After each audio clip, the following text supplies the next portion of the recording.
that IT person is so stressed out with just fixing day-to-day issues, they can't really make recommendations on what is the next best thing for your network. What do we need to upgrade? What about your phishing attempts? What about all these other things that happen? From humble beginnings, Insurance Claim HQ has grown to one of the largest property casualty firms in the country. We didn't do it alone, and you shouldn't either. Every week, we're talking to claims professionals and top experts from all over, all to help you grow your business and make you stronger. Let's level up together. I'm Galen. Welcome to the Level Up Claims Podcast. Many leaders feel like they're carrying the weight of the entire organization. They're the ones making every important decision, solving every problem, and pushing every project forward, even after hiring a whole team to do this.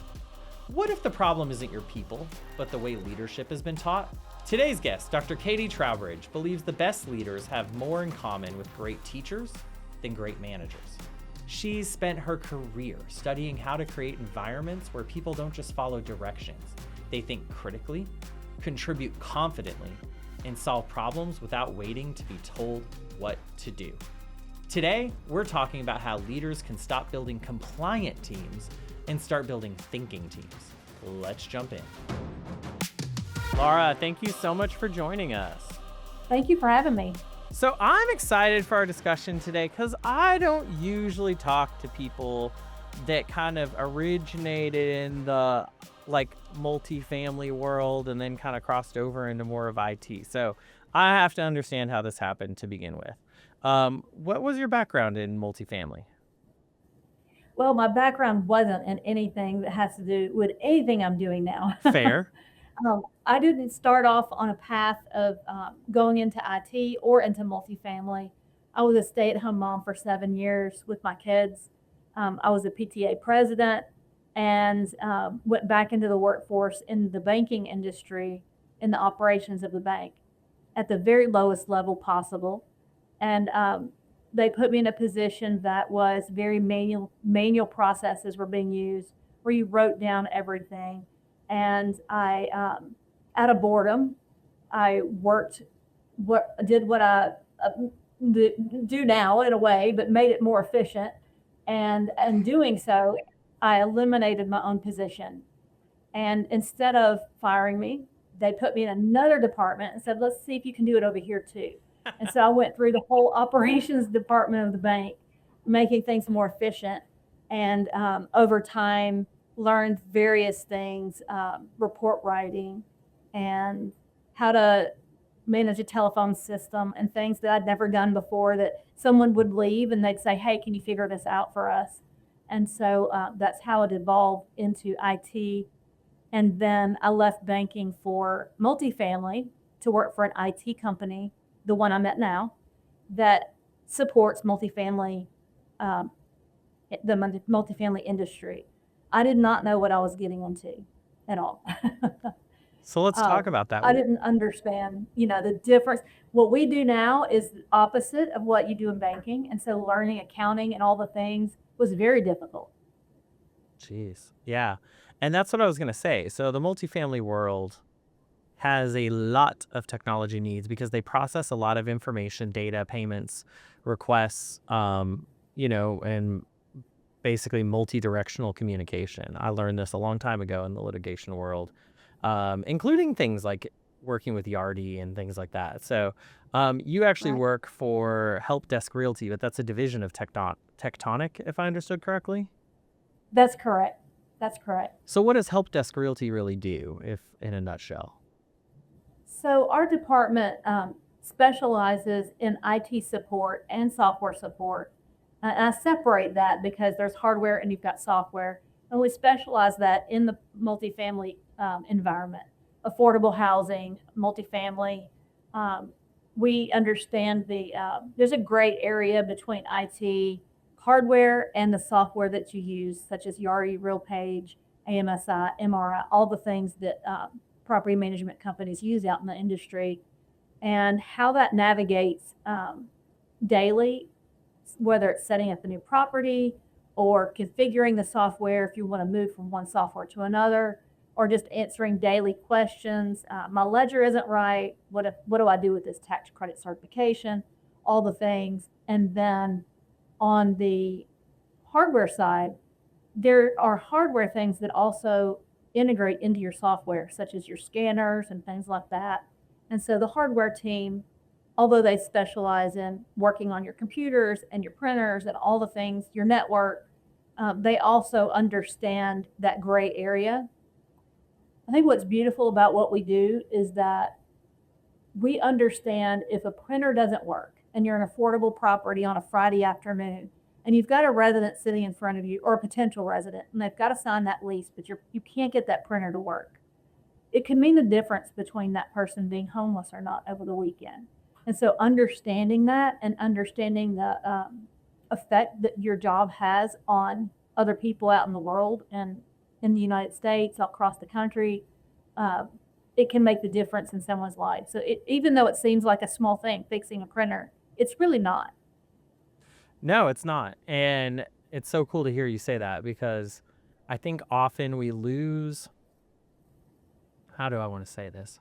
We focus so much on the import we have attributed to ourselves that we fail to properly weigh the import of the people we serve and what it is that we accomplish for them. Right. And what I mean by that is all the time I hear, well, it's Friday afternoon and I don't feel like dealing with that. That'll keep till Monday. But what about that person? And what does that really mean for them? And I think it was cool because you said, one of the things that's so beautiful about what we do. And, you guys have your hands in a lot of different, well, I guess you're spinning a lot of different plates because there are so many different software and hardware needs.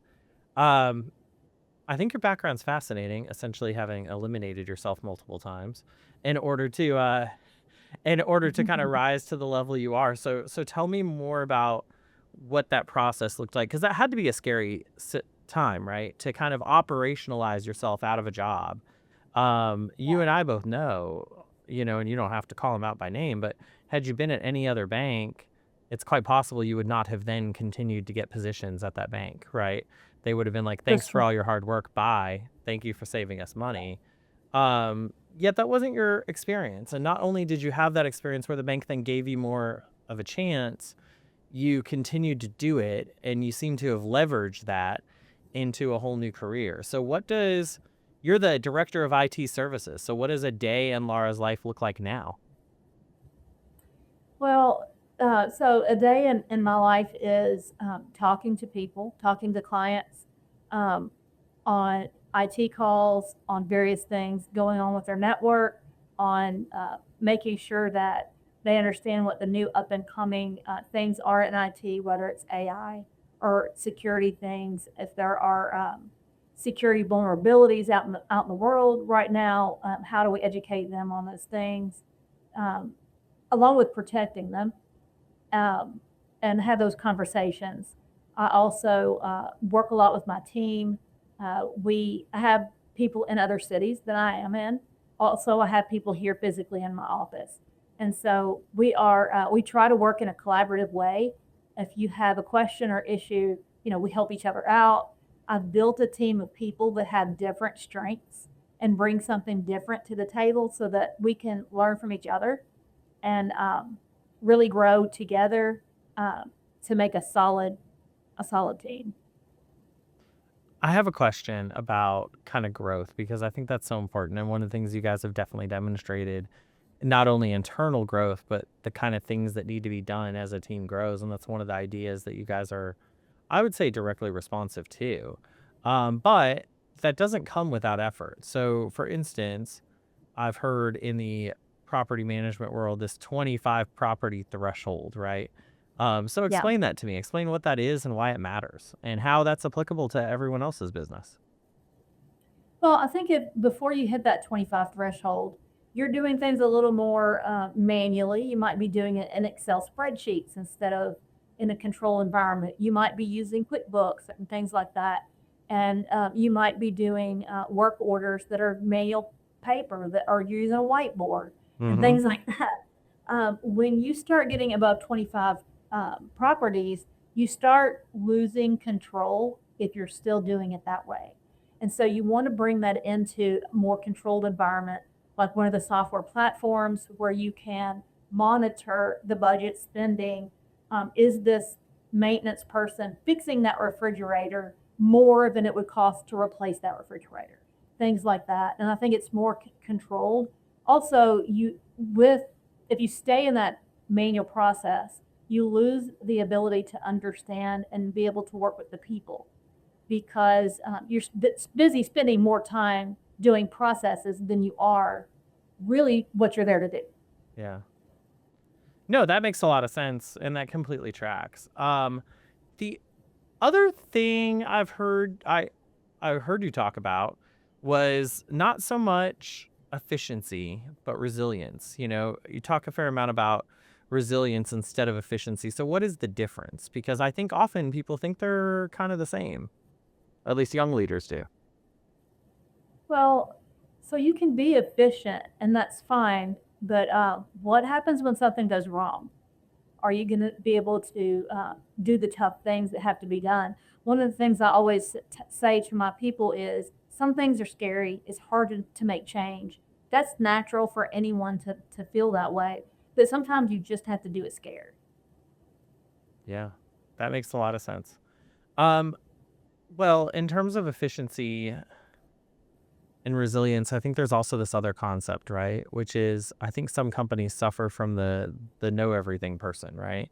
Which is Yeah. they have this operational and I think this often happens in companies that started small or property management, maybe a couple of properties and then blows up, right?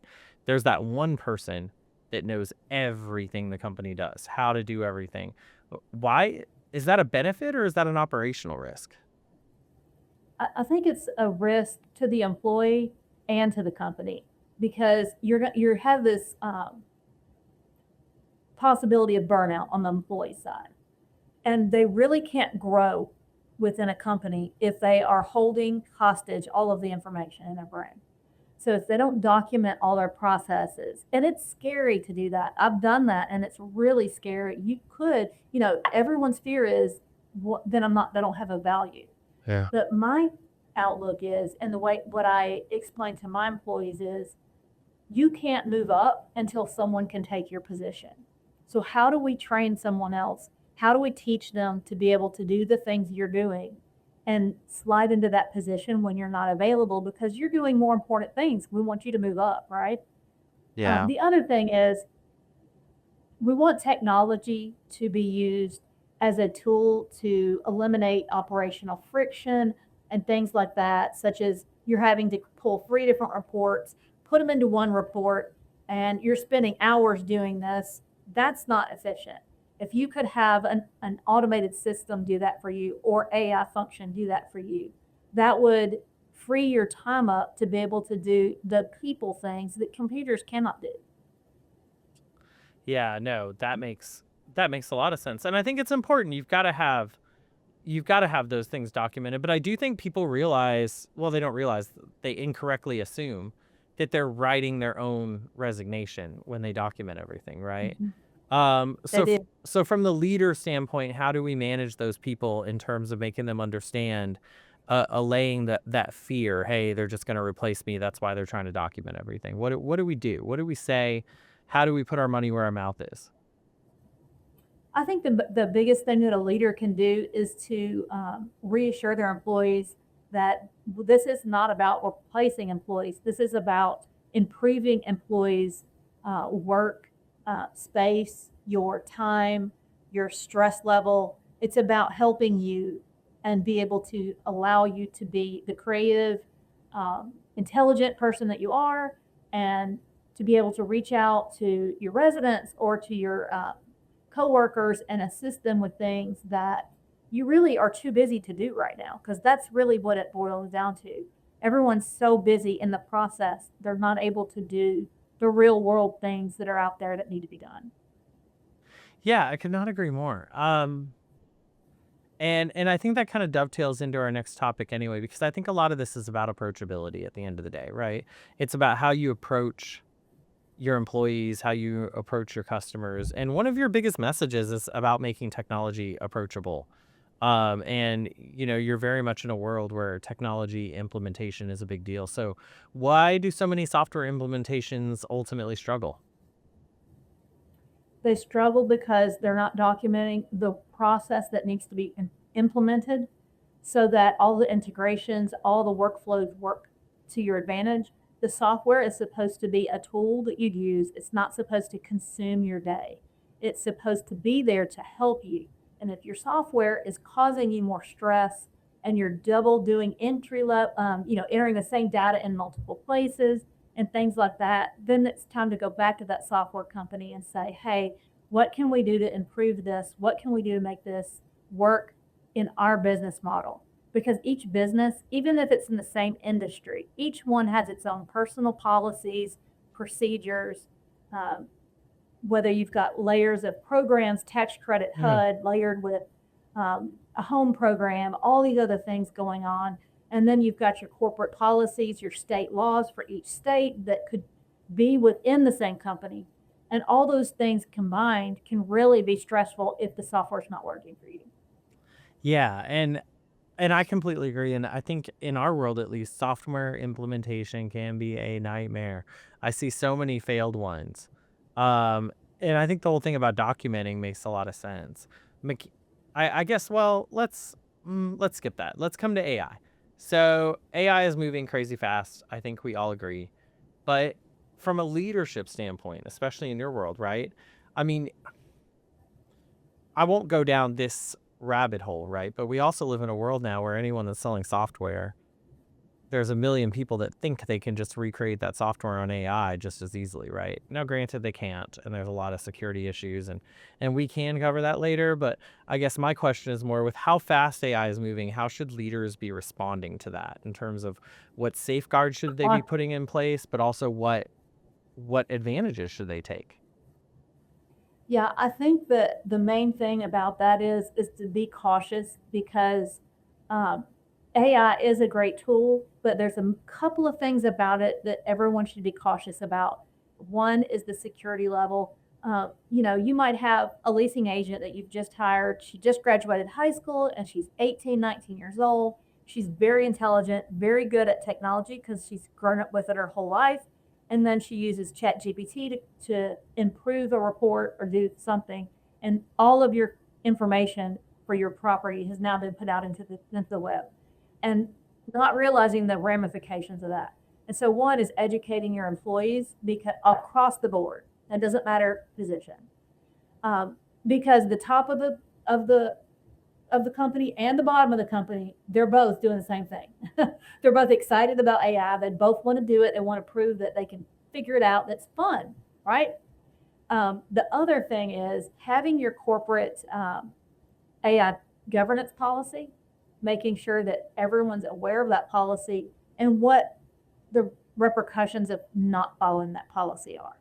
So you can't have Kentucky Fried Chicken put their chicken recipe into Chat GBT and then expect, no repercussions from the employee that did it because now the whole world has that recipe. Uh, you've got to have that put in place. But the fun part of AI is I had in our corporate account, in a controlled environment, a financial report that I was able to put in and create a dashboard for my personal financials for my department, going back year over year and do comparisons with graphs and charts. And it took me about 30 minutes. And so it was really great and easy to do. I think that's the fun part and what people really want to be able to do, what would have taken days or at least hours to do before. So there's a Yeah. lot of that. But also, when you're in AI, remember to verify the data because AI will lie to you. And it's not on purpose. It doesn't know. It's just pulling in information and it's using what it's given to spit out information. And if it has blanks, it will fill in what it thinks it might be. Yeah, I read a meme saying, I don't understand what the big hype about AI is. It'll confidently say the wrong thing like it knows the answer and try to convince everyone to trust it. This was a female friend of mine that posted it. It said men have been doing that for generations. Um, But I thought, man, that's we do that to each other, and then we get mad that AI does it. How many people do you work with that'll confidently give you the wrong answer? But you can't depend on AI at the end of the day to do your job for you, right? But there are some operational values. So we talked about your dashboard. What kind of operational Mhm. value do you see that maybe multifamily property management companies can harness AI for? Putting the data concerns aside for a second, because there are solutions to that, Mhm. right? Which a competent IT person can help walk you through. Right. I think the software companies have started putting their toe into AI. Some of the things that they're doing are communication with residents and things like that. I think that's helpful. Being able to use AI to gather information, like they're putting it into their help sections where you can go and search for help on how to do something. The only caution I have about that is to remember that you do have company policies that come into play as well. So every configuration isn't the same. Um, and then reporting, I think, is a really good thing, good use of AI, and being able to what you might have to pull in, multiple reports and combine them to have the visual effect that an executive wants to see, and maybe being able to utilize AI for that. Yeah, could not agree more. Um, I'd like to talk a little bit. We can move off of AI for a little bit. I'd like to talk a little bit about IT support generally, right? So, one of the things I think leaders have to recognize is when their internal IT support is becoming overloaded and they have to actually look at outsourcing. What are some signs that, your IT guy, which is what a lot of small companies have, right? They got their computer guy. What are some signs that that person is becoming overloaded and can't really meet the demands of the company as the company continues to grow? What I see is I see an IT guy at a company, and that IT person has multiple jobs. Sometimes they do the software configuration as well as the regular IT support. And when you start seeing backlogs of help, or if they're helping you, but they're not really, they're just rushing through things, and they've got their emails are backed up. They're not answering questions as much. That's when they're getting really bogged down, especially if they're in charge of your corporate network as well. Um, what we see is uh, it's like just a hole that you cannot dig yourself out of because you get so busy in the day-to-day things.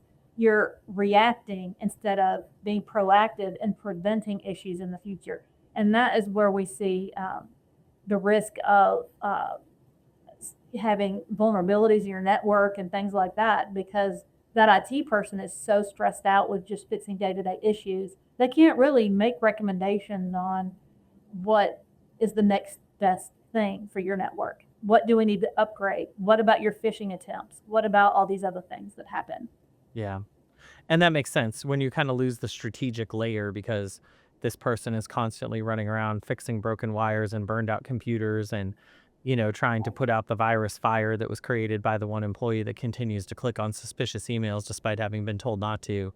Um, you lose the strategy side of that business, right? Um, Right. Now, the first time I was approached about outsourced IT, I will tell you, my reaction was not positive. It was actually quite negative. I didn't want some outside company, managing my IT because I felt like A, I'd have no access, B, I wouldn't get the attention I needed, etc. I have changed my view on that.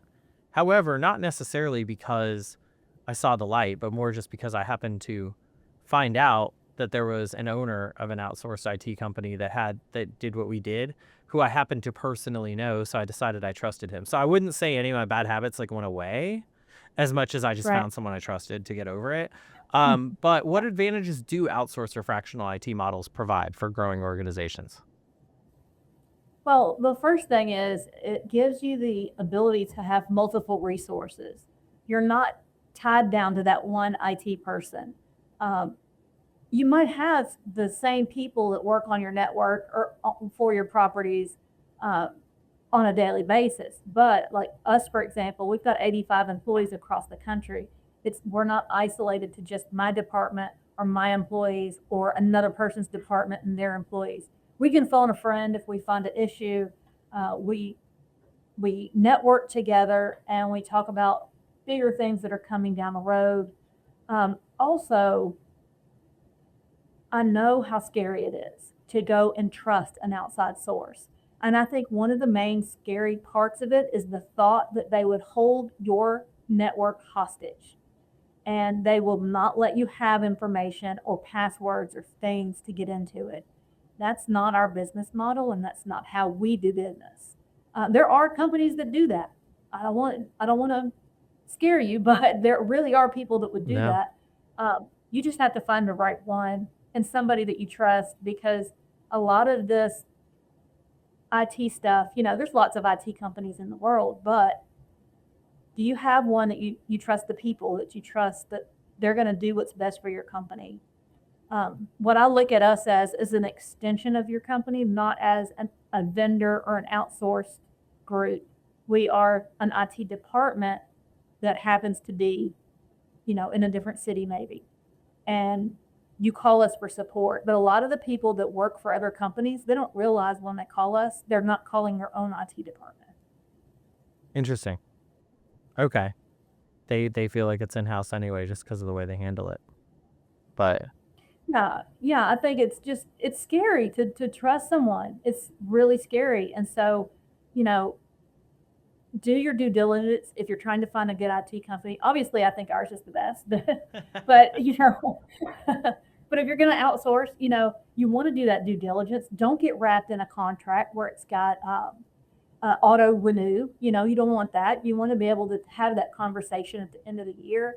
Let's talk about the contract. Let's talk about the new things you offer and what we might want to change. How has our network changed to where maybe we don't need this and now we need this? And so have those conversations every year.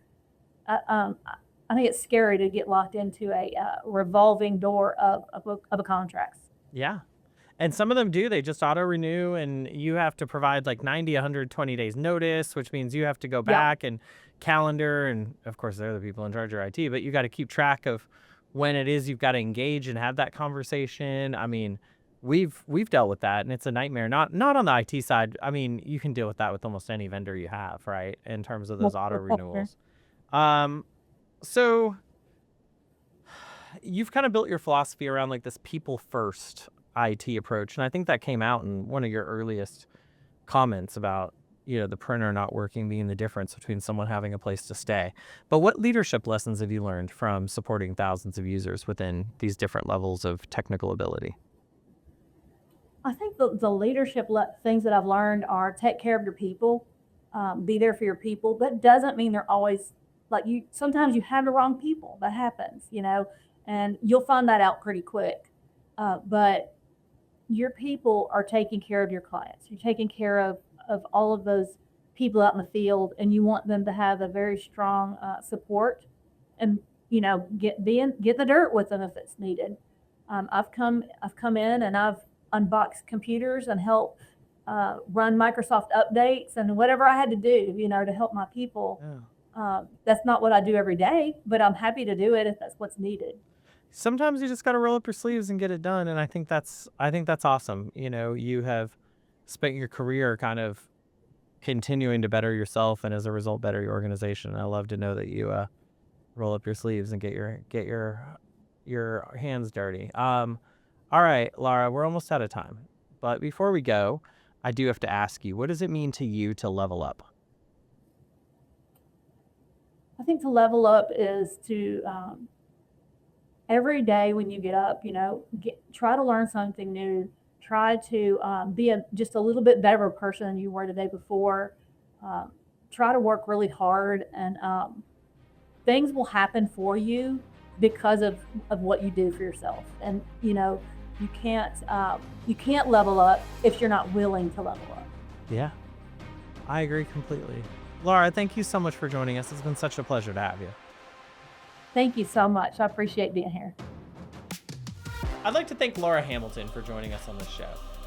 IT, which is so often considered as being so impersonal, really putting people first and understanding the severity of what they do. There's a bigger leadership lesson here, which is, are we thinking through all our processes? Are we making sure our people aren't getting burned out? And are we making sure those systems are designed to support the people that really matter, which are our clients and our customers? Follow us on Apple, Spotify, or your favorite podcast player. And make sure you like and subscribe to keep up to date on our latest podcasts.